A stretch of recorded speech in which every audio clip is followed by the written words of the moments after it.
నమస్తే అన్న అందరికీ నమస్కారం.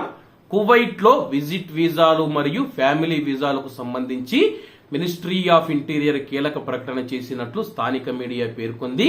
కువైట్ లో గత వారం కువైట్ రాజు Sheikh Mishal Al Ahmad Al Jaber Al Sabah గారు ఆమోదించిన కొత్త రెసిడెన్సీ చట్టం ప్రకారం ప్రస్తుత వీసా రుజుములను పెంచనున్నట్లు మినిస్ట్రీ ఆఫ్ ఇంటీరియర్ నివాస వ్యవహారాల శాఖ under secretary major general Ali Al Adwani గారు తెలిపారు.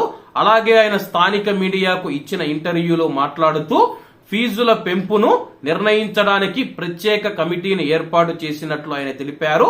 కొత్త నివాస నిబంధనల ప్రకారం కుటుంబ సందర్శకుల వీసా వ్యవధి నెల నుంచి 3 నెలలకు పెంచుతూ ఉన్నామని చెప్పి మినిస్ట్రీ ఆఫ్ ఇంటీరియర్ ఈ విషయంలో ఉత్తర్వులు జారీ చేసిన తర్వాత ఈ నిర్ణయం అమల్లోకి వస్తుంది.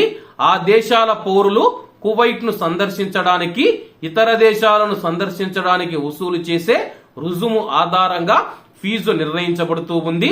ఇందుకోసం కువైట్ విదేశాంగ మంత్రిత్వ శాఖతో సమన్వయం చేసుకుంటూ ఉన్నామని చెప్పేసి నైపుణ్యం కలిగిన ప్రవాస కార్మికులకు 10 ఏళ్ల నివాస అనుమతి మంజూరు చేయబడుతుంది.